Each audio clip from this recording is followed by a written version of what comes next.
My brother married my fiancée after lying that I cheated. Mom said, "She was never meant for you anyway." I disappeared without a word. Hello everyone. Have you ever seen a family destroy everything just because they favor the golden child? Today we have a story exactly like that. It is absolutely crazy. Let us get right into the story.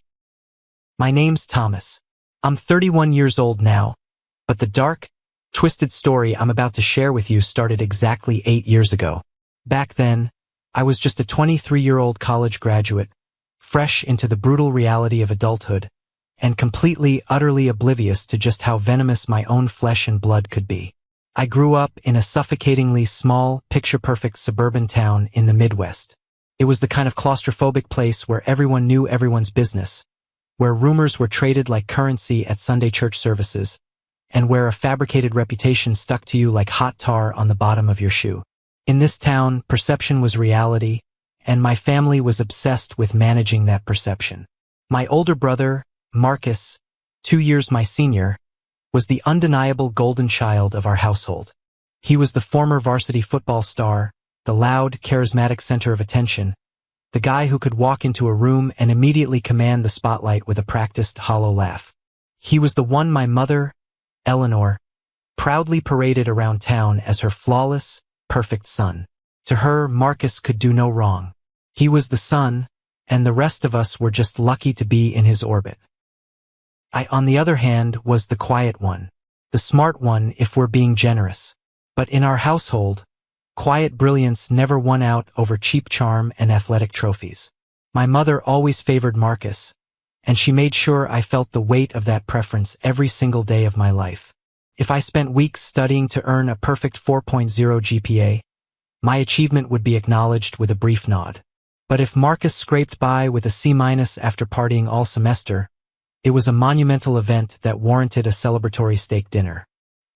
He's under so much immense pressure with his sports and his social obligations. My mother would coo, placing the best cut of meat on his plate. "We have to support him, Thomas. You don't understand the kind of stress a natural leader goes through." If I landed a prestigious internship, she would immediately ask if it paid more than whatever entry-level, dead-end sales gig Marcus had just talked his way into. Spoiler alert, my internships rarely paid well at first. And even when they finally did, when I started bringing in real money, she would simply tighten her lips, change the subject, and ask Marcus how his golf swing was coming along. My father was a neutral ghost in the background of our lives. He was a spineless, defeated man who had long ago surrendered his masculinity and authority to Eleanor's overbearing will. He retreated into his garage, tinkering with broken lawnmowers, choosing to blend into the wallpaper rather than stand up to Eleanor's blatant favoritism. He never got involved. He never raised his voice, and he never, not once, defended the truth. His cowardice meant that Marcus always got exactly what he wanted, precisely when he wanted it, without a single consequence. Growing up in that toxic environment does something profound to a man's psyche. It forces you to build walls. Thick, impenetrable walls. You learn very early on that your victories belong to you alone, and your failures will be broadcasted to the world as definitive proof of your inferiority.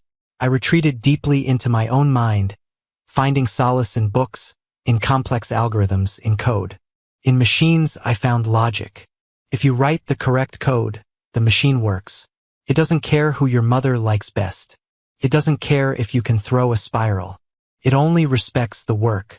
Marcus, conversely, learned that he could coast through life entirely on a wide smile, a firm handshake, and an aggressive sense of entitlement. He became a master of the superficial.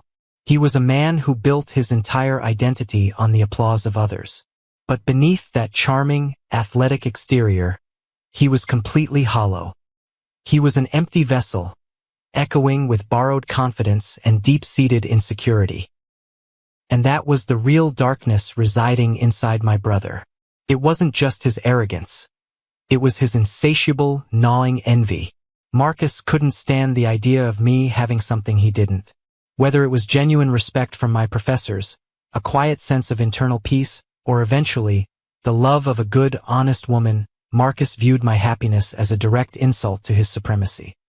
He needed to be the only winner in our family's twisted little hierarchy, and he was more than willing to burn my entire world to ashes to maintain that grand illusion.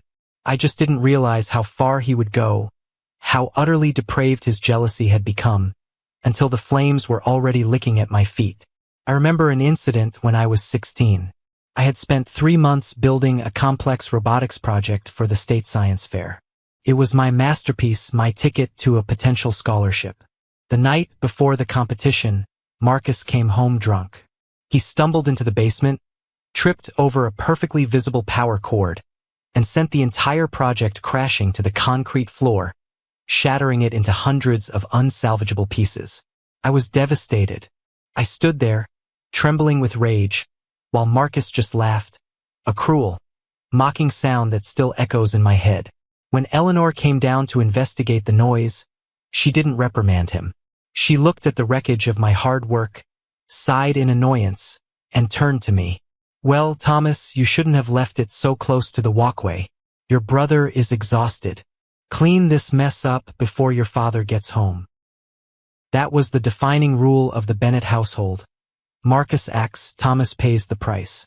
It was a rule I had learned to live with, a burden I carried in silence. But I never anticipated that this childhood cruelty would evolve into a calculated, sociopathic campaign to destroy my life as an adult. Wow, that was exhausting even reading it. That kid is so annoying and his mom is a crazy lady just demanding things because she thinks she has the right to them. How do you guys survive in a house where the parents always blame you for the golden child's mistakes? I met Sarah at the old municipal library downtown during the grueling winter of my final year of college. It was one of those torrential, unyielding Midwestern blizzards, and she had taken shelter in the narrow, dusty aisle dedicated to advanced computing theory, a section nobody ever visited. She wasn't an engineer. She was an art history major with a minor in literature, looking for a quiet corner away from the crowded main reading room. We bumped into each other, quite literally, knocking a massive stack of heavy reference books to the worn, water-stained carpet. As we knelt to pick them up, our hands brushed. She looked up, pushing a damp strand of dark hair out of her eyes, and smiled.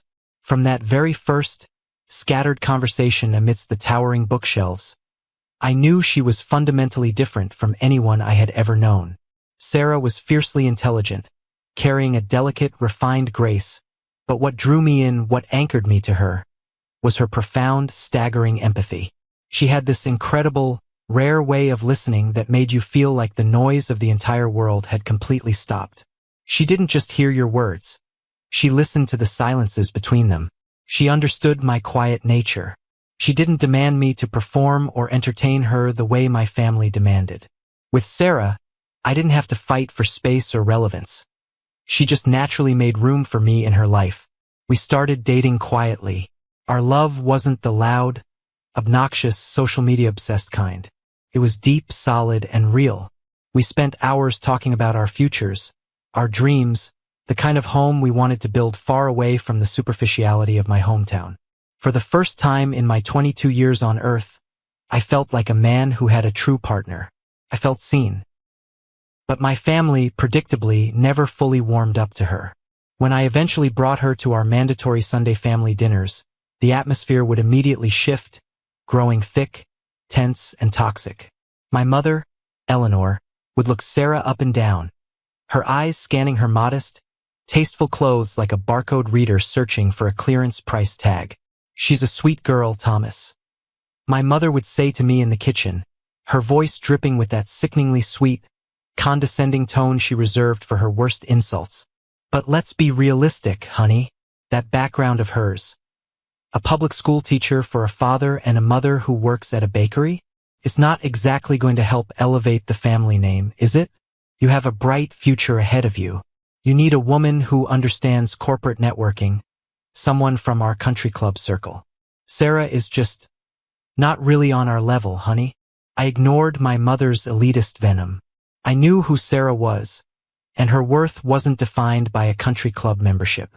But Marcus took a different, far more sinister approach. Where my mother was coldly dismissive, Marcus was aggressively invasive. At first, it disguised itself as brotherly teasing, the kind of annoying banter you'd expect at a family gathering. But soon, the mask began to slip, revealing the predator underneath. I started noticing the way his eyes lingered on her when she walked into a room. I caught the subtle, hungry glint in his stare when he thought no one was looking, tracking her movements with an unsettling intensity. He would intentionally crowd her physical space, standing just a few inches too close when pouring her a drink in the kitchen, forcing her to step back against the counter. He started making off-color, humiliating jokes at the dinner table, designed specifically to emasculate me in front of her. "You know, Sarah," he chuckled one Thanksgiving, swirling a glass of expensive bourbon my father had bought specifically for him, "I'm genuinely surprised a gorgeous girl looking like you settled for the family spreadsheet calculator. I mean, Thomas is great if you need your taxes done, but a woman needs a real man, right? You sure you're not out of his league? 'Cause, I'm right here, single and very much available." My parents laughed.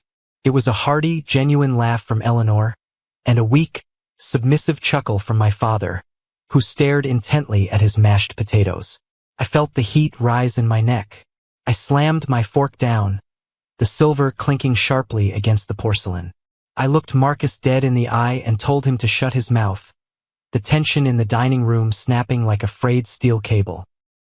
Marcus just threw his hands up in mock surrender, a smug, punchable smirk dancing on his lips. "Whoa, take a joke, little brother. God, you are always so sensitive. I'm just playing around. Don't get your panties in a bunch." But it wasn't a joke. It was a test, a psychological probe to see how much territory he could claim. Sarah hated it. She hated him. She would grip my hand tightly under the table, her knuckles turning white, her body tense. She saw right through his charismatic facade. "There's something deeply wrong with him, Thomas," she whispered to me one night as we drove back to my small, cramped apartment on the edge of town. The heater in my old sedan was barely working, and I could see her breath in the cold air. "He looks at me like I'm a prize he wants to steal, just to prove he can. Not because he wants me, but because he wants to take something from you. It makes my skin crawl." Whoa, what a story, oh my God. Marcus is not just jealous. He is a total predator. He wants to steal his brother's girl just for fun. What would you even do if your brother treated your partner like a piece of meat? I should have listened to her instincts. I should have recognized the danger. But I was naive. I brushed it off as Marcus being his usual pathetic, arrogant self. I thought my boundaries were strong enough to keep his poison out of my life. I was laser-focused on preparing to build a solid future with Sarah. I was working late nights, taking on freelance coding projects, saving every single penny I could scrape together to buy her the ring she deserved. I didn't realize that while I was busy laying the foundation for a beautiful life, my own brother was already in the basement, quietly planting the explosives that would blow it all to hell. The destruction of my life didn't happen by accident. It wasn't a string of bad luck or a tragic misunderstanding. It was a calculated surgical strike designed to strip me of everything that gave me value, dignity, and honor as a man. It happened during the second week of November, a week that should have been the greatest of my life. I had finally saved enough money. I completely drained my savings account to purchase a custom-made engagement ring. It was a beautiful, understated, 2-carat sapphire surrounded by small, brilliant-cut diamonds set in platinum. Exactly the ring Sarah had once pointed out in an antique jewelry catalog.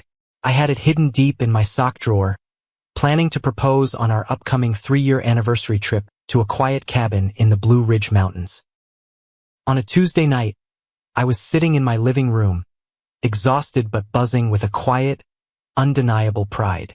The day before, I had received a formal job offer from Horizon Tech, the largest, most prestigious software engineering firm in the state. It wasn't just a job.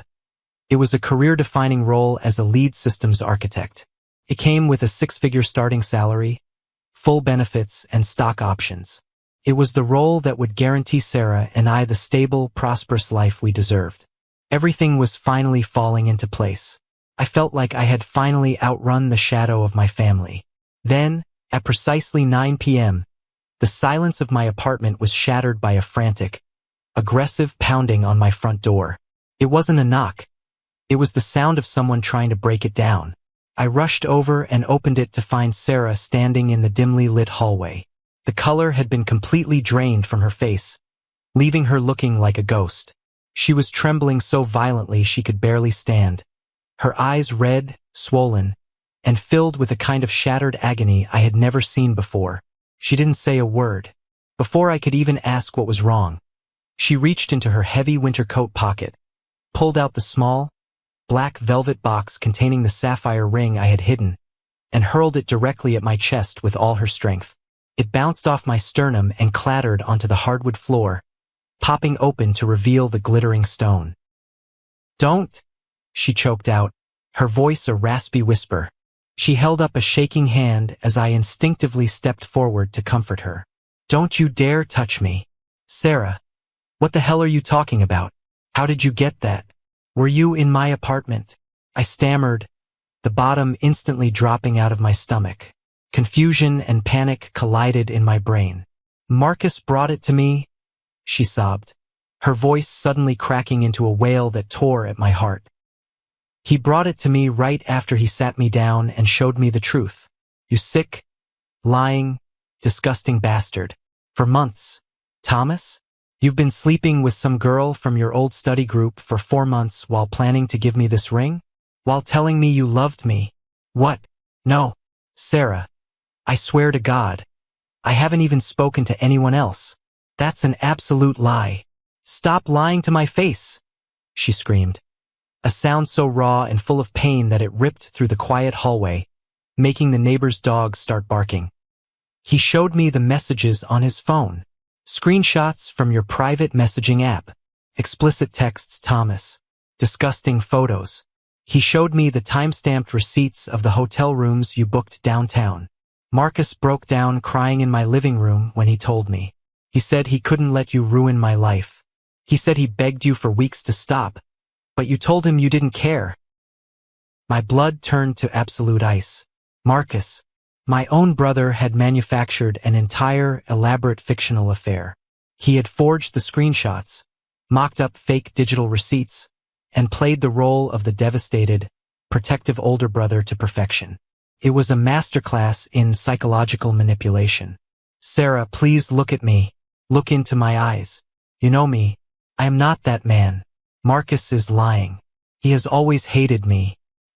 He's trying to destroy us because he can't stand seeing me happy. You're pathetic," she whispered, the furious anger suddenly washing away into a pool of pure, cold disgust. She looked at me like I was a rotting corpse.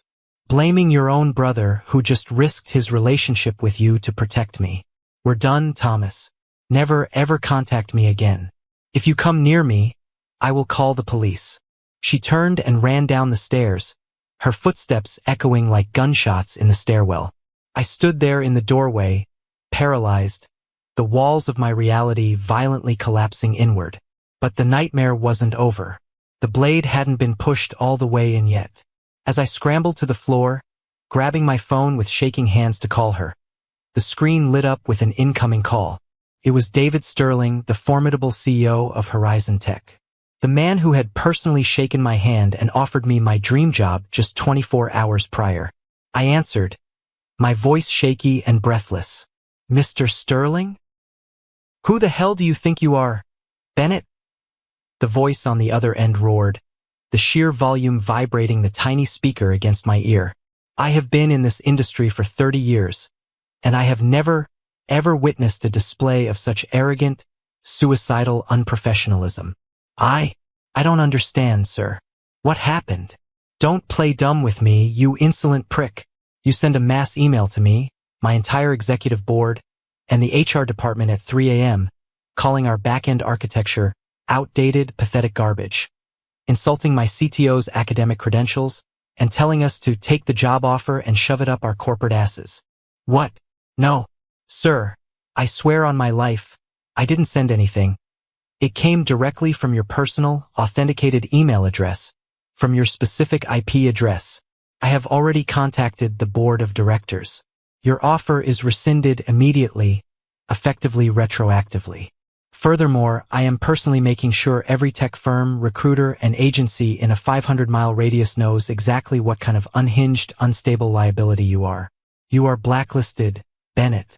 Your career in this state is over. Don't ever apply to this industry again. Click. The phone slipped from my sweaty palm and shattered on the floor next to the engagement ring. I sprinted to my laptop, my heart hammering against my ribs like a trapped bird. I opened my email client, clicked on the sent folder, and there it was. A long, vulgar, incredibly detailed email tearing apart Horizon Tech's infrastructure. Sent at exactly 3:14 a.m. the previous night. The night I had visited my parents' house for our mandatory Sunday dinner. The night I had foolishly left my laptop open and logged in on the kitchen counter while I went out to the garage for 20 minutes to help my dad fix the snowblower. Marcus. He had slipped into the kitchen, sat at my computer, drafted the career-ending email, and scheduled it to send in the middle of the night. In the span of 20 minutes, using nothing but lies and a keyboard, Marcus had annihilated my future wife and my entire career. He had stripped me of my honor, my love, and my livelihood. Trembling with a blind, primal, murderous rage, I grabbed my keys, jumped into my car, and drove straight to my parents' house, breaking every speed limit. I kicked the front door open so hard the wood splintered, screaming Marcus's name at the top of my lungs. My mother, Eleanor, rushed out of the living room, clutching her pearls, her face pale with shock. "Thomas, what on earth is wrong with you? Are you on drugs? Where is he? Where is Marcus?" I roared, pacing the hallway like a caged animal. "He's not here. He went out with some friends. Thomas, lower your voice. The neighbors will hear." I laid it all out.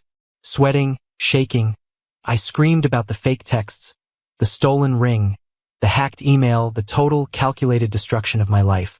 I expected shock. I expected her to be horrified by the monster she had raised. I expected a mother's outrage on behalf of her wronged son. Instead, Eleanor's expression shifted from shock to cold, irritated inconvenience. She crossed her arms, letting out a long, dramatic sigh.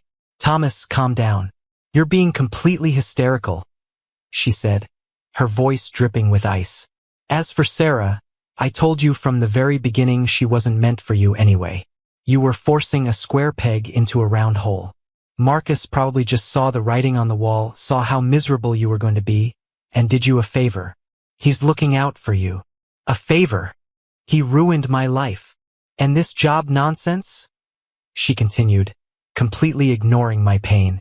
"If you couldn't even secure your own computer at a family dinner, how on earth were you going to handle the pressure of a real executive role? Clearly, you don't have the stomach or the intellect for the corporate world. You crack under pressure, Thomas. You always have. You should really look at your brother, Marcus. He knows how to navigate these things. He's a natural leader. Now, go home. Sleep it off, and stop acting like a lunatic." I stopped breathing. The rage instantly evaporated, replaced by a cold, suffocating void. I stared at the woman who gave birth to me, looking at her as if she were a stranger. And in that horrifying, crystal-clear moment, I realized the absolute truth. I had no family. I was standing alone in a house of vipers. And if I stayed, their venom would eventually kill me. This is insane.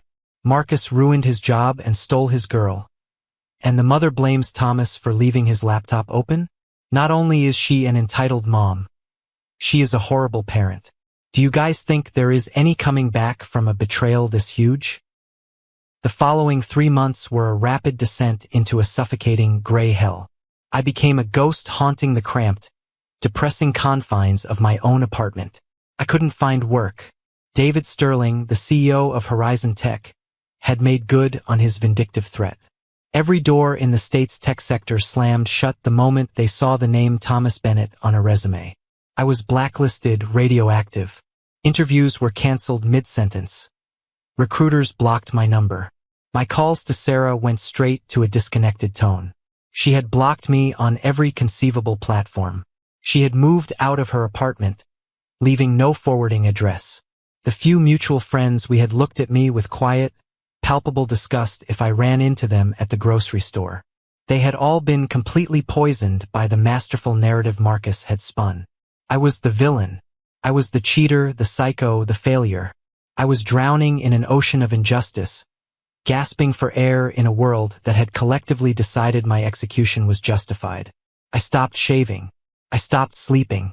I lived off cheap ramen and the rapidly dwindling remnants of my checking account. Then came the final, devastating blow, the one that severed my last remaining tie to humanity. It was late January, bitter cold outside. I was sitting on my worn-out sofa in the dark, staring blankly at the frost on the window, when my phone buzzed on the coffee table. It was a text from an old college buddy, Richard, one of the few guys who hadn't completely written me off, though he still kept his distance. "Hey man, I don't know if you've seen this yet. I debated sending it, but I figured you needed to know. I'm so sorry." Attached to the text was a screenshot of a Facebook post. It was a picture of Marcus and Sarah. They were standing on a snow-covered balcony of a fancy ski lodge, both bundled up in expensive winter gear, smiling brightly into the camera. Marcus had his arm wrapped tightly, possessively, around her waist. A sickeningly triumphant, predatory smirk was plastered on his face. He looked like a wolf that had just slaughtered the shepherd. Sarah was holding up her left hand, displaying the ring. My ring. The custom, 2-carat sapphire I had bought with my last dime. The one I had poured my heart into selecting. Marcus had somehow retrieved it from my apartment. I realized then that my mother had come by a week after the incident, claiming she wanted to check on my mental health. She had asked for a glass of water, and while I was in the kitchen, she must have swiped the velvet box from where I had left it on the dresser. She had stolen my ring and given it to her golden boy, so he could use it to propose to the woman he had stolen from me. The caption under the photo, written by Marcus, read, "Sometimes, fate has a funny way of bringing the right people together after a storm. I promise to protect her forever. She finally found a real man." I stared at the glowing screen for what felt like hours. The ambient noise of the city outside faded into nothingness. I waited for the tears to come. I waited for the overwhelming urge to scream, to punch a hole through the drywall, to drive over there with a baseball bat and tear him apart with my bare hands. I had every right to exact violent, immediate vengeance. But none of that happened. Instead, a sound clawed its way up my throat. It was a laugh. A dry, hollow, terrifyingly quiet laugh that echoed off the bare walls of my empty living room. It was the sound of a man's soul snapping in half. But the break wasn't a destruction. It was a hardening. The final, fraying tether binding me to the naive, hopeful boy I used to be simply dissolved into ash. The Thomas Bennett who wanted their love, who craved their approval, died right there on that cheap sofa. I stood up. I didn't pack much. I grabbed a single, faded duffel bag and threw in 3 pairs of heavy jeans, some flannel shirts, my winter boots, and my laptop. I left the television on the stand. I left the dishes in the sink. I left the memories rotting in the corners. I walked into the kitchen, pulled my phone out of my pocket, removed the SIM card, and snapped it in half with my thumb. I dropped the pieces down the garbage disposal and flipped the grinding switch until nothing was left but plastic dust. I took the last $800 I had to my name and walked 3 miles in the snow to a shady used car lot on the edge of town. I bought a rusted, beat-up 1998 Ford F-150 pickup truck. The heater barely worked, blowing lukewarm air, and the engine rattled like a box of loose bolts. I didn't care. It had 4 wheels, a full tank of gas, and it could take me away from the poison. I drove west. I didn't leave a note on the counter. I didn't send a goodbye email.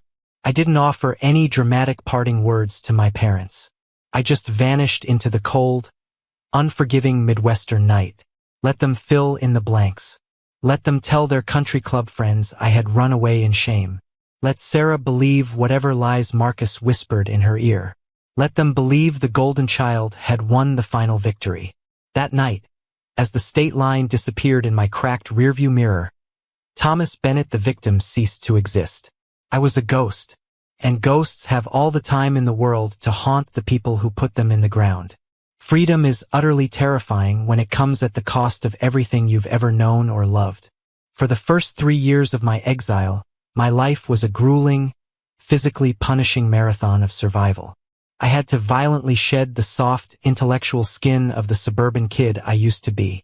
I drove the rattling Ford F-150 until the transmission finally blew out in a small, forgotten, snow-choked mountain town in Colorado. I had no money, no references, and a name I couldn't use in any professional setting. I took a job as a carpenter's apprentice at a local, independent lumber yard. The work was brutal, unforgiving labor. I spent my days hauling raw, heavy timber, breathing in thick clouds of sawdust, and swinging a framing hammer until my hands were covered in thick, bloody, unyielding calluses. When the lumber yard slowed down during the bitter winter months, I took a job driving long-haul freight trucks across the frozen, desolate stretches of the Midwest, fighting sleep deprivation, black ice, and the endless, lonely white lines of the highway. My body ached perpetually. Every muscle was pushed to its breaking point. But the intense physical pain was a necessary, welcome distraction.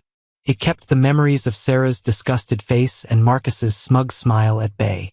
I learned to find a dark solace in the absolute, deafening silence of physical isolation. Isolation strips away the noise of society. It forces you to look at the raw, unpolished, ugly core of who you are. And what I found at my core was a smoldering, inextinguishable rage. But I didn't let that rage consume me in a fiery explosion. I captured it. I compressed it. I weaponized it. Bitterness, when channeled with absolute, sociopathic discipline, is the greatest, most potent fuel on earth. At night, sitting in cheap, flickering motel rooms smelling of stale cigarette smoke, bleach and desperation, I would open my laptop. While my muscles screamed for rest, my mind went to work. The corporate blacklisting from Horizon Tech only applied to my legal name in my home state. It didn't apply to my raw talent or my IP address in Colorado. I taught myself advanced, bleeding-edge coding languages. I mastered predictive modeling and artificial intelligence architecture. I started taking on highly complex freelance back-end jobs under a pseudonym, an anonymous ghost in the machine. I built a reputation in the dark, exclusive corners of the tech world as a mercenary who could fix impossible digital logistics problems that entire corporate IT departments couldn't crack. Slowly, methodically, an idea began to take shape. It was a concept born directly from the massive, glaring inefficiencies I witnessed firsthand while driving freight trucks and working in lumber supply chains. I began coding a proprietary platform that completely automated, optimized, and secured back-end logistics for massive B2B supply chains. It wasn't a flashy social media app or a trendy consumer video game. It was the vital, invisible digital plumbing that massive, multi-billion-dollar corporations desperately needed to survive in the modern era, and nobody else was doing it right. I partnered with a brilliant, reclusive systems engineer I met on a secure, encrypted developer forum. We pooled our meager resources, worked 100-hour weeks, and officially launched Apex Systems. I won't bore you with the exhausting, soul-crushing grind of building a tech startup from scratch. Let's just say that when you have literally nothing to lose, no family to go home to, and a fire burning in your gut that demands absolute, undeniable retribution, you don't sleep. You don't take weekends. You don't take vacations. You become an unstoppable machine. Apex Systems started small, quietly securing a few mid-level contracts with regional shipping companies. Then, the platform proved its staggering worth. Within 6 months, our software saved our first major corporate client $4.2 million in operational costs in a single quarter. Word spread like wildfire in a dry forest. CEOs talked to other CEOs. By my 6th year in exile, elite venture capitalists from Silicon Valley were practically beating down my door, offering blank checks and begging for equity. We refused them all. We bootstrapped it, keeping total control. By year 7, we aggressively acquired our 3 biggest competitors, absorbing their market share and integrating their tech into our unstoppable juggernaut. Now, exactly 8 years after I drove out of my hometown with $800 and a broken heart, I am 31 years old. Apex Systems is a silent giant in the software industry, operating out of a massive, sleek, glass and steel headquarters overlooking the city skyline. I am the CEO and majority stakeholder. I hold equity worth tens of millions of dollars. I wear custom-tailored Italian suits that cost more than my father made in an entire year of his miserable life. I sit at the head of boardrooms filled with powerful men twice my age, and when I speak, the room goes dead silent. I am a quietly, dangerously, immensely wealthy man. And the most beautiful, poetic part of it all? Not a single person back in my hometown. Not the CEO who wrongfully fired me, not the friends who abandoned me, not Sarah, and certainly not my mother or Marcus, knew a damn thing about what I had become. To them, I was still Thomas the coward, the loser who ran away into the night. But the universe has a funny way of bringing the past back to your doorstep. And this time, I wasn't the naive prey walking into a trap. I was the apex predator, waiting patiently in the tall grass, holding a loaded gun, and I was finally ready to pull the trigger. For 8 years, I lived in a state of absolute self-imposed radio silence. I didn't check their social media. I didn't reach out on holidays. To the Bennett family back in that suffocating Midwestern suburb, Thomas had simply ceased to be. I was perfectly content letting them live in their delusional bubble, completely unaware of the digital empire I had constructed from the ashes of my ruined life. I didn't need their validation. I didn't even need revenge. I was building something far greater than my past. But the past is a greedy, desperate thing. When it runs out of its own oxygen, it comes looking for yours. It started on a random Tuesday afternoon in late spring. I was sitting in my corner office, reviewing the finalized acquisition papers for a promising AI startup in Seattle, when a notification popped up on my private email server. It was an address I hadn't used in almost a decade, a dormant inbox I kept alive merely as a digital tripwire. The subject line read, "Family reunion, we miss you, Thomas." The sender was Eleanor, my mother. I leaned back in my leather chair, the leather creaking slightly in the quiet room, and stared at the glowing screen. The sheer, unadulterated audacity of it was almost impressive. I clicked open the message. It was written in her signature, sickeningly sweet tone, utterly devoid of any acknowledgement of the catastrophic betrayal that had driven me away.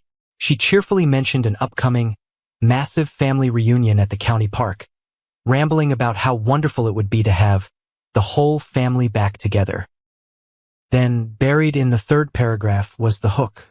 She wrote about how Marcus and Sarah were doing splendidly, and how they would be bringing their 5-year-old son, Leo, my nephew, a child born from a marriage built on a foundation of forged emails, stolen rings, and shattered lives. She ended the email with, "It just wouldn't be the same without you, Tommy."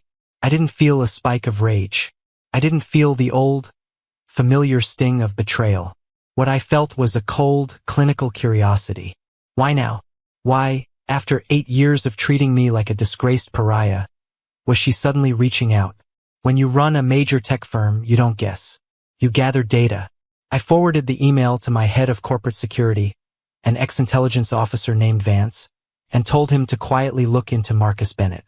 I didn't want a surface-level Google search. I wanted a deep, invasive dive into his financial and personal footprint. I wanted to know the exact temperature of the hell my brother was currently living in.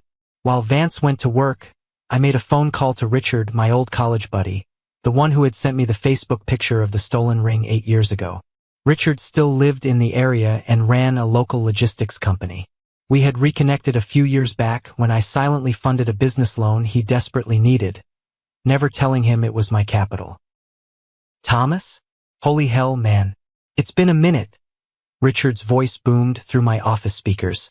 After some brief catching up, I casually steered the conversation toward my brother. "Have you seen Marcus around lately?" Richard let out a harsh, barking laugh. "Seen him? Man, you can't avoid him. But it's not the old Marcus. The guy is a walking disaster zone.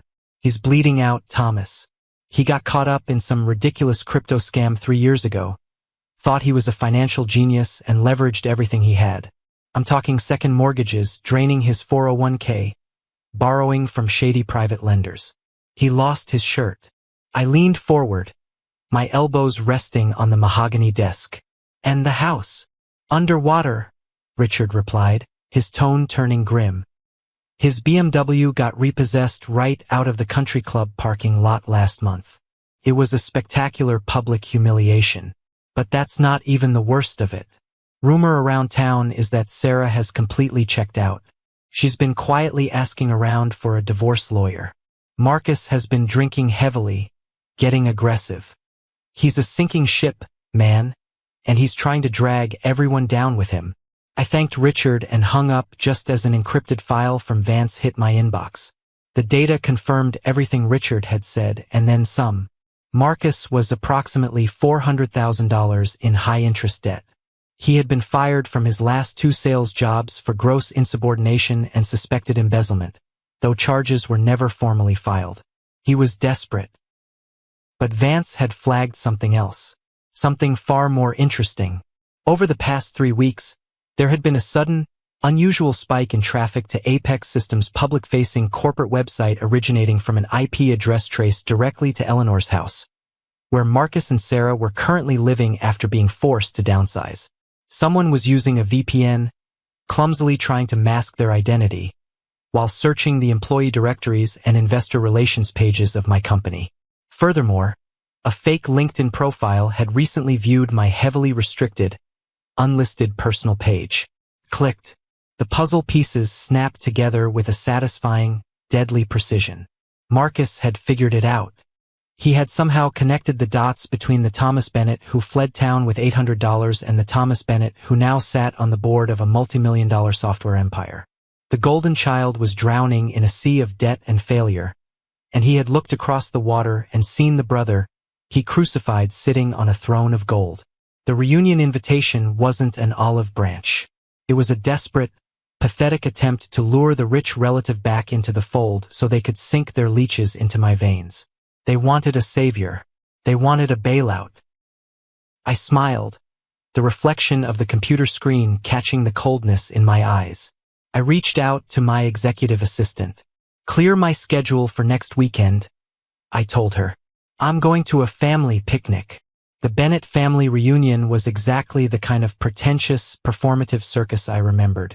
It was held at the sprawling Centennial County Park, a place where the local suburban elites rented out large, white event tents to showcase their manufactured success. The air smelled of expensive catered barbecue, freshly cut grass, and the suffocating scent of cheap perfume masked as luxury. Relatives I hadn't seen in nearly a decade were mingling, holding plastic cups of Chardonnay, playing their practiced roles in Eleanor's grand illusion of a perfect bloodline. I did not arrive early. I wanted the stage to be fully set.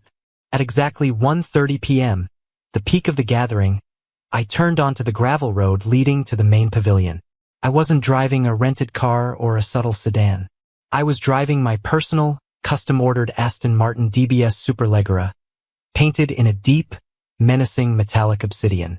It was a $250,000 piece of British engineering that purred with the low, aggressive growl of a caged beast. As the tires crunched loudly over the gravel, heads began to turn. Conversations faltered. People stopped mid-bite. In a town where a leased mid-tier Lexus was considered the pinnacle of wealth, the Aston Martin looked like an alien spaceship descending upon a medieval village. I parked the car in the absolute center of the VIP lot, directly in the sight line of the main tent. I turned off the ignition, letting the silence ring out for a 3-second beat before I pushed the door open. I stepped out, adjusting the cuffs of my bespoke, midnight blue Tom Ford suit. I wore a Patek Philippe watch that cost more than the average American home. I didn't dress this way to be flashy. I dressed this way to establish an immediate, undeniable hierarchy. Power is a language, and I was speaking it fluently. As I walked toward the tent, I noticed a rusted, silver Dodge Caravan parked illegally 2 blocks down the road, its hood propped open with a stick, smoke billowing from the radiator. It was Marcus's junker. The golden boy had broken down on his way to his own coronation. I bypassed the welcome table completely. Relatives stared at me with wide, unblinking eyes, their mouths slightly agape. Aunt Michelle dropped a plastic fork. My cousin Greg spilled beer on his khakis. They recognized the face, but they couldn't reconcile it with the man. I wasn't the hunched, defeated boy they remembered. I walked with the heavy, unshakable posture of a man who owned the ground he stepped on. I spotted Eleanor standing near the small wooden stage set up for speeches. She was frozen, her perfectly manicured hand clutching a wine glass so tightly I thought the stem might snap. Standing next to her, looking sweaty, disheveled, and pale with a mixture of terror and envy, was Marcus. His cheap suit jacket was stained with grease from his broken-down van. And standing a few feet behind him, holding a small boy with messy brown hair, was Sarah. Sarah looked older, worn down by years of carrying a deadbeat husband, but her eyes, those sharp, empathetic eyes, were still the same. When she saw me, all the color drained from her face. She looked at me like she was seeing a ghost rising from a grave she had helped dig. I walked straight past them, offering no greetings, no hugs, no smiles. I picked up a glass of sparkling water from the catering table and stood at the edge of the crowd, waiting. Eleanor, desperate to regain control of the narrative, rushed to the microphone. She tapped it twice, forcing a wide, painfully artificial smile. Attention, everyone, please gather around. What a truly blessed day. We have so much to celebrate. We have family from out of state. We have beautiful children running around, and she swallowed hard, her eyes darting toward me. And we have my youngest son, Thomas, who has decided to join us after a long period of finding himself. A few awkward, scattered claps echoed under the tent. Marcus glared at the ground, his jaw clenching so hard the muscles ticked. Families go through hardships, Eleanor continued, her voice rising in a syrupy, theatrical cadence. We have misunderstandings, but we are Bennetts. We forgive, we move forward, and today is about honoring those who lead this family. I want to raise a glass to Marcus, who has faced such unfair struggles recently, but continues to be the strong, protecting pillar of his home. Stop. The word wasn't yelled. It was spoken clearly, firmly, and it cut through the humid afternoon air like a straight razor. Everyone turned. It wasn't me who had spoken. It was Sarah. She stepped out from behind Marcus, handing the little boy, Leo, to a bewildered aunt. Sarah walked directly to the front of the stage, her chest heaving, her hands trembling, but her eyes blazing with an absolute unrestrained fury. Sarah, honey, sit down. You're ruining the speech, Eleanor hissed, trying to grab her arm. Sarah yanked her arm away. She snatched the microphone from Eleanor's hands. The speaker let out a loud, painful screech of feedback, silencing the entire park. I am done, Sarah said, her voice shaking with adrenaline, echoing across the silent crowd. I am absolutely, utterly done covering for this family's lies. Marcus lunged forward, panic twisting his greasy face. Sarah, shut your mouth. You're making a scene. Don't you dare tell me to shut up, she screamed directly into the mic. She turned to the crowd, pointing a trembling finger squarely at Marcus's chest. You all think Thomas ran away because he was a cheater. You all think Marcus is some kind of hero who protected me. It's a lie. All of it was a lie. Gasps rippled through the audience. Eleanor looked like she might faint. I stood perfectly still, sipping my water, watching the beautiful, chaotic unraveling of their empire of dirt. Marcus lied to me, Sarah sobbed, the dam finally breaking. 8 years ago, he showed me fake text messages. He forged receipts. He manipulated me into believing Thomas was sleeping with someone else. He stole Thomas's engagement ring, the one on my finger right now, and pretended he bought it. And that email that got Thomas fired? Marcus sent it. He snuck onto Thomas's computer in the middle of the night and destroyed his career just because he couldn't stand seeing his brother succeed. The silence under the tent was absolute. You could hear the wind rustling the oak leaves. Marcus stood frozen, his face burning a bright, humiliating crimson. He looked around wildly, begging for someone, anyone, to defend him, but the crowd was horrified. I have lived in a nightmare for 8 years, Sarah wept, her voice dropping to a broken whisper. I married a monster because I believed his lies. And you, Eleanor, you knew. You knew he stole that ring and you helped him hide it. You sold me a lie. She dropped the microphone. It hit the wooden stage with a heavy thud. She walked off the stage, grabbed her son, and marched straight toward the parking lot without looking back. Yes, Sarah. Tell them the truth. If you thought the betrayal was annoying, stick around because the payback is amazing. Eleanor and Marcus are finally exposed in front of everyone. How loud would you scream at them if you were in Sarah's shoes? Marcus was hyperventilating. Eleanor was gripping the podium, hyperventilating. The entire family turned their gaze slowly from the disgraced golden boy to me. They were waiting for an explosion. They were waiting for me to scream, to throw a punch, to claim my righteous vengeance. I did none of those things. I walked slowly to the stage. I bent down, picked up the microphone, and tapped it once.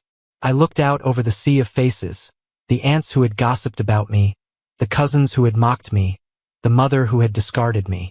I didn't come here today to clear my name, I said, my voice smooth, calm, and utterly devoid of emotion. That would imply that I care about the opinions of anyone standing in this tent. I don't. I looked directly into Marcus's terrified, bloodshot eyes. I just came to see if the clown was still putting on a show, and to see if you people were still stupid enough to applaud him. I didn't wait for a reaction. I placed the microphone gently on the podium, turned my back on my family, and walked to my Aston Martin. I started the engine, the roar shattering the stunned silence of the park, and drove away, leaving them standing in the absolute wreckage of the truth. The public humiliation at the reunion was a masterpiece of spontaneous justice, courtesy of Sarah. But public shame is fleeting. People gossip, people judge, and eventually people forget. I wasn't interested in simply shaming Marcus. I wanted to systematically dismantle his ability to ever harm another human being again. I wanted to execute a financial and legal strike so precise and devastating that he would never recover. When I returned to my headquarters on Monday morning, I summoned Vance, my head of security, and a forensic accountant named Miller, a ruthless numbers guy who used to work for the IRS before I doubled his salary. I want everything, I told them, sliding a dossier across the glass conference table. Sarah mentioned forged texts and a stolen ring. That's interpersonal garbage. But if Marcus was brazen enough to hack my computer and steal physical property, he didn't stop there. He's a desperate man in massive debt. Desperate men commit financial crimes. Dig into my old credit history from 8 years ago, cross-reference it with his current financial disclosures, and find the rot. Miller and Vance went to work. With the vast resources of Apex Systems at their disposal, it took them less than 72 hours to find the smoking gun. In fact, they found an entire armory. Miller laid the documents out on my desk. It's worse than we thought, Thomas. Your brother didn't just steal your fiancée. He stole your legal identity. Miller pointed to a series of heavily redacted bank statements. 7 years ago, shortly after you left the state, Marcus used your social security number, which your mother likely provided or left accessible, to take out 2 unsecured personal loans totaling $45,000. He used a fake out-of-state address and an email account designed to look like yours. He forged your digital signature on the loan agreements. My jaw tightened. What happened to the loans? He defaulted on them after paying just enough to keep the hounds at bay for a year, Miller explained. It went to a collections agency. Since you had vanished and weren't checking your credit in that state, you never saw the hit. The debt was eventually written off as a total loss by the creditor. But the digital footprint, the IP logs tying the applications to Marcus's devices, are crystal clear. It's textbook, felony-level identity theft and wire fraud. And the ring? I asked. Vance slid a piece of paper forward. I tracked down the jeweler. They keep extensive physical and digital records. The custom sapphire you bought? You paid for it in full, but the pickup signature on the delivery manifest doesn't match your handwriting. It matches Marcus's. He committed grand larceny and forged a signature to obtain goods valued over $10,000. I leaned back, steepling my fingers. I had him, I had enough hard, incontrovertible evidence to send my brother to a federal penitentiary for a very long time. I could call the police right then, hand over the files, and let the justice system grind him into dust. But putting him in a cell was too quick. Too easy. If he went to prison, Eleanor would just turn him into a martyr. She would blame me for ruining his life. No, Marcus needed to feel the terror of the trap closing around his ankle. He needed to look the executioner in the eye and know exactly who was pulling the lever. Fate, as it turned out, possessed a deeply twisted sense of humor. 2 days later, my VP of Human Resources walked into my office, looking perplexed. "Thomas, we have an unusual situation. We just posted a listing for a mid-level project management position at Meridian Tech." Meridian Tech was a small, seemingly independent software consulting firm that Apex Systems had quietly acquired the previous year. It was a shell company, operated out of a nondescript building downtown, entirely owned by me, but completely disconnected from the Apex brand name in any public filings. "And," I asked. "We received an application," the VP said, handing me a printed resume. "The applicant is highly unqualified, but his name caught the automated flagging system we put in place for your background checks. The name is Marcus Bennett. Your hometown. The algorithms suggest he might be a relative." I took the resume. I read through it, my blood running cold with dark amusement. It was a masterpiece of absolute fiction. Marcus had filled it with meaningless corporate buzzwords: synergy, cross-functional leadership, scalable growth initiatives. He even had the audacity to list his consulting work on a logistics app that sounded suspiciously like the concept I had developed before I left town. He was applying for a job in my empire, completely oblivious to the fact that I was the emperor. He was drowning, and he was trying to climb aboard my ship to save himself. "Set up the interview," I said, handing the resume back to the VP. "Sir? He's wildly unqualified. He doesn't have the technical background." "I don't care," I interrupted, my voice dropping an octave. "Put him through the standard initial phone screening to make him think he's a legitimate candidate. When he passes that, invite him in for an in-person, final round interview this Friday at the Meridian building. Tell him he'll be meeting with the silent owner of the company." "Understood, sir." The VP nodded, recognizing the dangerous glint in my eye. The trap was set. The invisible noose was tied. Now it was time to make him step on the trapdoor. Friday morning arrived with a heavy, overcast gloom that seemed perfectly fitting for an execution. I instructed my driver to take me to the Meridian Tech building downtown. It was a sleek, intimidating structure of frosted glass and brushed steel. There were no grand logos, no welcoming receptionists with warm smiles. It was a sterile, corporate fortress designed to make outsiders feel small and insignificant. I arrived an hour early and took my seat in the executive corner office on the top floor. The desk was massive, carved from a single slab of black walnut. Behind it, floor-to-ceiling windows offered a dizzying view of the city below. The cars looked like tiny insects. I sat in the high-backed leather chair, turning it so I was facing the window, my back to the door. On the desk behind me lay a single, thick manila folder. At precisely 10 a.m., the intercom on my desk buzzed. "Sir, your 10 o'clock applicant, Mr. Bennett, is here. Send him in," I replied. I heard the heavy oak door creak open, followed by the tentative, squeaking sound of cheap leather shoes stepping onto the polished marble floor. I could practically smell the desperation radiating off him. He reeked of cheap cologne and stress sweat. Hello." Marcus's voice echoed nervously in the cavernous room. "Mr. CEO? I'm Marcus Bennett. Thank you so much for this incredible opportunity. I've done extensive research on Meridian Tech, and I truly believe my dynamic leadership paradigm can elevate your cross-functional deliverables to the next level." He was reciting a script, a pathetic, rehearsed word salad of corporate garbage. I didn't speak. I simply planted my feet on the ground and slowly, deliberately, spun the heavy leather chair around to face him. Marcus froze. He stopped mid-step, his hand hovering in the air as if he were preparing to shake hands with a ghost. The color drained from his face so fast he looked instantly jaundiced. His eyes bulged, his mouth falling open in a slack-jawed expression of absolute, paralyzing horror.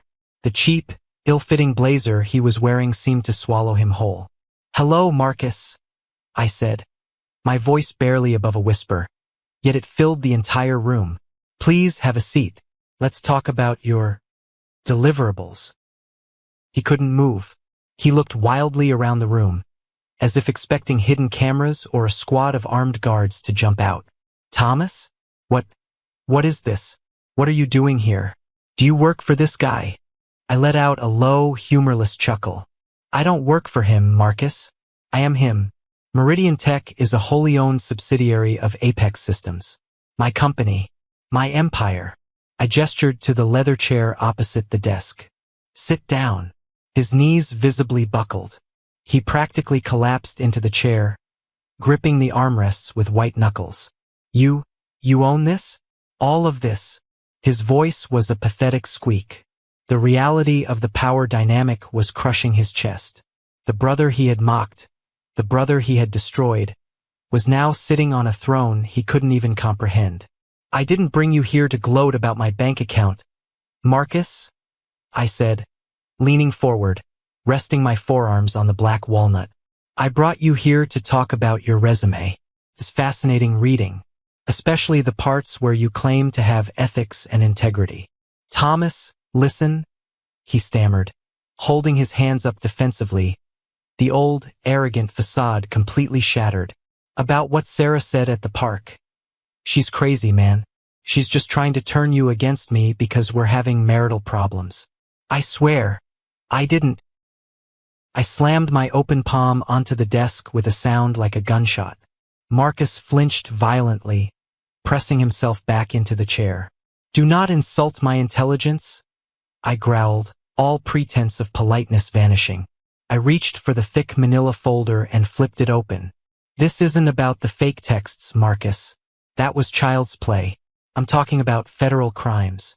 I slid a piece of paper across the smooth wood. "Document 1. A $25,000 unsecured loan from First National Bank, taken out 7 years ago. The applicant name is Thomas Bennett. The social security number is mine. But the IP address used to file the application traces back to a laptop registered in your name." Marcus stared at the paper, his lips trembling. A bead of sweat rolled down his temple. I slid a second paper forward. "Document 2. A $20,000 loan from a private lender. Same SSN. But this one has a physical signature. A horribly forged attempt at my handwriting." I slid a third paper, a high-resolution photograph. "Document 3. The pickup manifest from Sterling Jewelers. You forged my signature to steal a $10,000 sapphire ring. That is grand larceny."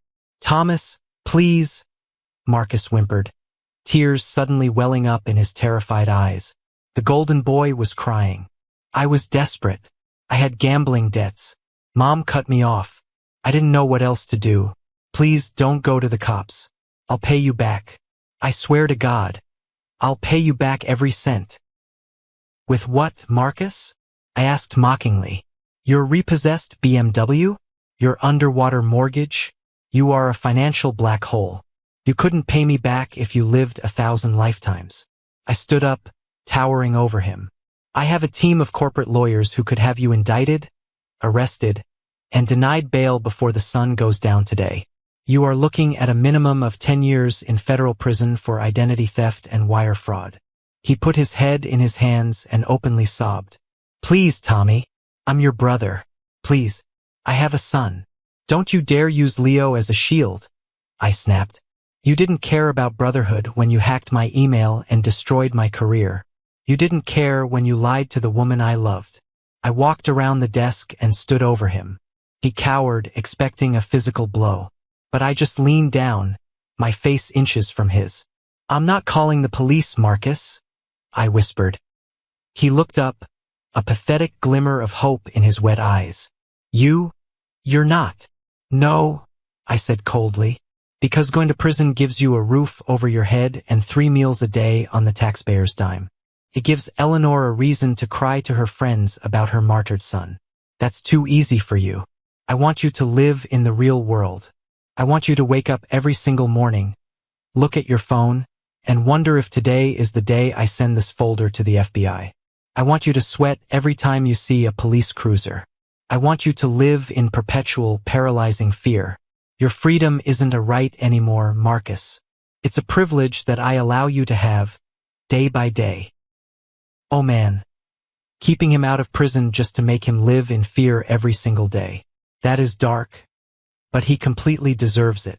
Thomas just ended him with words alone. What is your limit before you completely cut off a toxic relative? I pointed to the heavy oak door. Get out of my building. If you ever contact me, if you ever utter my name to anyone, the folder goes to the feds. Marcus scrambled to his feet, tripping over his own cheap shoes. He didn't say thank you. He didn't look back. He bolted for the door, fleeing the room like a terrified rat escaping a burning ship. I stood by the floor-to-ceiling window and watched him burst out of the lobby doors onto the sidewalk below. He looked small, insignificant, crushed. He had walked in hoping to steal a piece of my empire, and he walked out completely stripped of his soul. Breaking Marcus psychologically was the primary objective, but there was still the matter of the house. The grand, ridiculous suburban McMansion where Eleanor sat on her perceived throne, looking down her nose at the rest of the world. The house where Marcus was currently squatting, hiding from his creditors. 2 years prior to Eleanor's sudden reunion invitation, my financial team had uncovered a crucial detail during a routine asset sweep. Eleanor, desperate to maintain her lavish lifestyle and continuously bail Marcus out of his mounting debts, had taken out a massive, high-interest reverse mortgage on the family home. When that wasn't enough, she had leveraged it further with a predatory private equity firm. She was dangerously close to defaulting. I didn't let the private equity firm seize it. Instead, I instructed my wealth management division to create an anonymous, blind trust under a shell corporation. Through that trust, I aggressively bought up the entirety of Eleanor's debt. I legally purchased the mortgage on my childhood home. Eleanor had no idea. She merely received a sterile letter in the mail informing her that her debt had been sold to a new holding company, Vanguard Capital Partners. She continued making her meager, minimum payments, completely unaware that the man she had discarded was the unseen landlord holding the deed to her life. Now it was time to collect. 3 days after Marcus fled my office, I ordered my legal team to activate the delinquency clauses buried deep in the mortgage contracts. Clauses Eleanor had triggered months ago, but that I had intentionally ignored until the timing was perfect. Vanguard Capital Partners initiated immediate foreclosure proceedings. There were no negotiations. There were no extensions. The legal hammer fell with ruthless corporate efficiency. Within 45 days, the county sheriff arrived at the house with eviction papers. Eleanor and Marcus were legally barred from the premises. They lost the house, the equity, the manicured lawn, and the illusion of prestige. Eleanor was forced to move into a cramped, depressing 2-bedroom apartment on the industrial outskirts of town, far away from her country club friends who suddenly stopped returning her calls. Her social standing evaporated overnight. The shame of being publicly evicted was a poison she had to swallow every time she walked into a grocery store and saw people whispering behind her back. As for Sarah, she didn't deserve to be collateral damage in the destruction of the Bennett family. She had been manipulated and lied to just as viciously as I had. I did not reach out to her personally. I didn't want to complicate her life with my presence or make her feel like she owed me anything. Instead, I had one of the top family law attorneys in the state contact her, claiming to work pro bono through a domestic abuse victims advocacy fund. Through that attorney, I silently bankrolled her entire divorce. I provided the legal muscle to ensure she took Marcus for absolutely everything he didn't have. Armed with the sealed evidence of his financial frauds, gambling addictions, and documented emotional abuse, the judge didn't hesitate. Sarah was granted absolute, full legal and physical custody of Leo. Marcus was granted heavily supervised visitation rights, which he couldn't even afford to utilize. Sarah walked away clean, protected by an impenetrable legal shield financed by the ghost of her past. The final stroke of justice didn't come from a courtroom. It came from the press. A month later, Forbes magazine ran a massive multi-page feature on Apex Systems, profiling me as one of the most successful self-made tech billionaires under 35. It was a glowing article about resilience, innovation, and corporate strategy. But in the third paragraph, the journalist, whom my PR team had gently guided, included a very specific, carefully worded anecdote. Thomas Bennett's journey to the top was born from profound betrayal. Forced to flee his home state after a devastating incident of familial identity theft and corporate sabotage orchestrated by a jealous relative, Bennett turned his absolute ruin into a billion-dollar empire. He is proof that true talent cannot be destroyed by the petty jealousies of small-minded men. The article didn't name Marcus. It didn't have to. Within hours of publication, the article circulated wildly through my old hometown. Everyone read it. Everyone connected the dots. The jealous relative who committed identity theft was the same man who had just been evicted, the same man whose wife had publicly humiliated him at a park, the same man who was currently begging for jobs on LinkedIn. Marcus's reputation was permanently, irreversibly radioactive. He tried to start a GoFundMe page, spinning a pathetic sob story about being wrongfully attacked by elite corporate bullies and needing money to fight for his son. The campaign stayed active for 6 weeks. He raised exactly $0. Not a single person, not family, not old football buddies, not strangers, donated a dime. He was a ghost in his own life. I never looked back. I didn't care where Marcus ended up, whether he was sleeping on Eleanor's cheap sofa or living in a motel. He ceased to occupy space in my mind. On a quiet Tuesday evening, long after the office had emptied out, I stood in my executive suite overlooking the glittering city lights. The silence in the room wasn't the heavy, suffocating silence of exile. It was the peaceful, unshakable silence of total victory. I walked over to the small kitchenette in the corner of the office. Pinned to the stainless steel refrigerator with a simple magnet was a piece of folded construction paper. My attorney had passed it to me after Sarah's divorce was finalized. She had asked him to deliver it to the anonymous benefactor. She knew. She didn't need to say my name, but she knew. I opened the paper. It was a crayon drawing done by a 5-year-old hand. It depicted a stick figure boy with messy brown hair, standing next to a tall stick figure man wearing a blue suit. Above them, written in clumsy, oversized letters, was a single word: safe. I looked at the drawing, feeling a profound, quiet warmth settle into my chest. My mother used to say that family was defined by blood, and that without blood you were nothing. But she was wrong. I didn't destroy my family. I merely exposed the rot that was already there, and I built my own kingdom on solid ground. The honor of a self-made man doesn't come from the applause of fools. It comes from the quiet knowledge that when they tried to bury you, they didn't realize you were a seed. And from the dirt they threw on my name, I grew an empire. Well, that was a really long and very interesting story. I need a minute to process this. Thomas is an absolute legend for the way he handled this mess. He did not punch Marcus. He did not yell. He just disappeared, built a massive tech empire, and quietly bought the ground they walked on. Marcus is an empty, jealous loser who had to forge emails and steal an identity to feel like a real man. And Eleanor? She is the root of the entire problem, teaching her kid that demanding things and destroying others is perfectly okay. She got exactly what she deserved when the sheriff evicted her. The real hero here is the power of walking away. Thomas proved that extreme success is the absolute best revenge. Here is what people are saying online. User BlueSky99 says, Thomas went way too far. Evicting his own mother and making her move to a tiny apartment is cruel, no matter what she did. BlueSky99, are you out of your mind? I totally disagree with you. Eleanor literally stole her son's engagement ring and helped Marcus hide the truth. She watched Thomas lose his career and told him it was his own fault. She deserves to live in a cardboard box on the street. A tiny apartment is way too generous. Another user named RealTalker says, Sarah is also guilty. She should have trusted Thomas and let him explain instead of throwing the ring at his chest. Okay, RealTalker, I hear you, but look at the context here. Marcus forged digital receipts, fake text messages, hotel bookings, and the mother confirmed all the lies. It was a perfect, deadly trap. Sarah was a victim of a sociopath who played on her empathy. She stood up and destroyed him at the family reunion. So she definitely earned my respect back.